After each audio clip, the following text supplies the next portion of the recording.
गुरुदेव। गुरु कृपा तब जानिए जब शोक मोह मिट जाए, सभी जगह दिखे प्रभु प्यारा, दुविधा सब कट जाए। वैसे तो गुरु कृपा का आरंभ ईश्वरीय शक्ति की जागृति एवं क्रियाशीलता के अनुभव से ही आरंभ हो जाता है, किंतु यह केवल साधन का ही आरंभ है, उसका फल तथा अंतिम लक्ष्य नहीं है। साधक को गुरु कृपा से तभी संतुष्ट होना चाहिए जब उसके अंतर का सभी शोक, मोह तथा अन्य सभी विकार चित्त शुद्ध होने पर शांत हो जाएं, तथा उसके अंतर में भ्रांति की ग्रंथि खुल जाए। जब तक जीव को यथार्थ ज्ञान नहीं हो जाता, तब तक उसे गुरु कृपा का फल प्राप्त नहीं होता। जो साधन पाकर ही संतुष्ट हो जाता है, उसका साधन सदैव ही अधूरा बना रहता है। साधक के लिए यह आवश्यक है कि अंतिम लक्ष्य की प्राप्ति होने पर संतुष्ट होकर बैठ नहीं जाए। अंतिम लक्ष्य प्राप्त हो जाने पर चित्त में कोई भी शुभ अथवा अशुभ इच्छा रहती ही नहीं। जब तक ऐसी स्थिति उत्पन्न ना हो जाए, तब तक गुरु कृपा हो गई ऐसे साधक को नहीं समझ लेना चाहिए। मन के पूर्णतया निर्मल हो जाने पर अथवा मन निर्मलता का भाव भी निवृत्त हो जाने पर ही उसे जगत में ईश्वर की सर्वव्यापकता का अनुभव होता है, तथा उसके सब संशय, दुविधाएं एवं अंतर की ग्रंथियां निवृत्त हो जाती हैं। यही गुरु कृपा का लक्ष्य है। यहाँ यह कहना विषयांतर नहीं होगा कि गुरु कृपा का अर्थ ईश्वर कृपा है, क्योंकि वास्तव में ईश्वर ही सबका गुरु है, वह गुरुओं का भी गुरु है। अपरंपार गुरु व मेरा, अनुपम कृपा करता, लेत मिलाए दीनन को वह, आपा मन से जाए।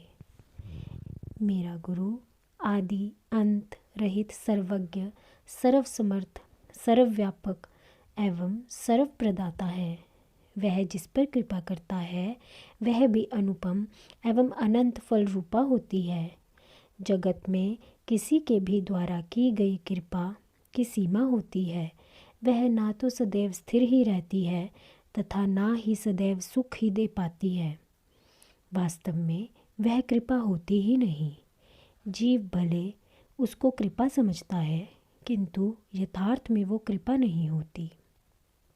किंतु मेरा गुरु परम पिता परमात्मा जब कृपाशील होता है तो सभी आवश्यकताएं, शंकाएं, दुविधाएं, सीमाएं क्षण मात्र में ही निवृत्त हो जाती हैं।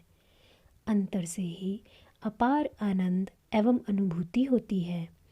अब कोई विचार करके देखे कि क्षणिक सुख का आभास मात्र कृपा है अथवा शाश्वत या नित्य सुख का आनंद। केते खोजत फिरे गुरु को, गुरु न मिलिया कोई, अंतर में जो राम मिलाए, गुरु कहावे सोई। जगत में अनेकों मनुष्य गुरु की खोज में भटकते फिरते हैं, किंतु उन्हें कोई गुरु प्राप्त नहीं होता। गुरु तो वही है जिसके अंतर में गुरुत्व अथवा ईश्वर तत्व प्रकट प्रकाशित हो, क्योंकि शरीर तो गुरु हो नहीं सकता, वह अनित्य विकारशील है। ईश्वर का अनुभव कैसे करवा सकता है? गुरु उसी को कहा जा सकता है जिसने स्वयं अपने अंतर में ईश्वर के दर्शन करे हों और दूसरों को भी दर्शन करवा पाने की क्षमता रखता हो।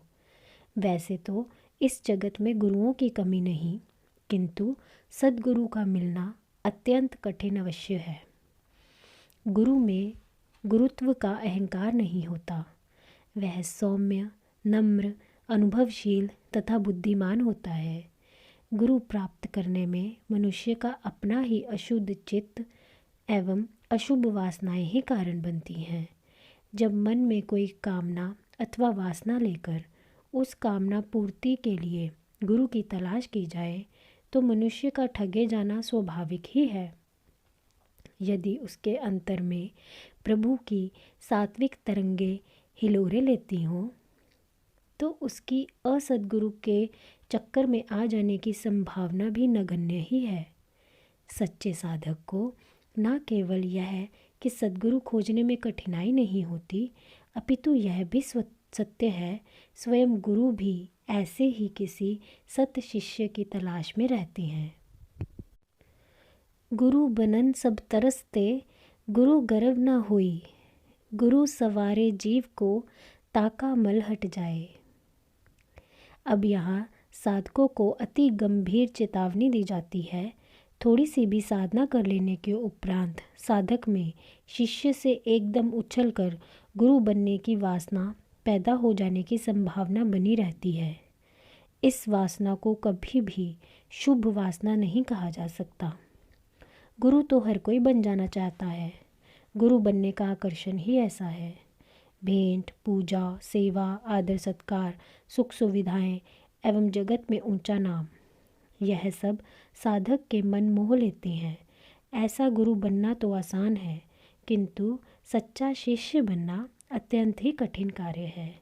सच्चा शिष्य यदि देव योग से गुरु बन भी जाता है तो भी वह सर्वप्रथम शिष्य ही बना रहता है।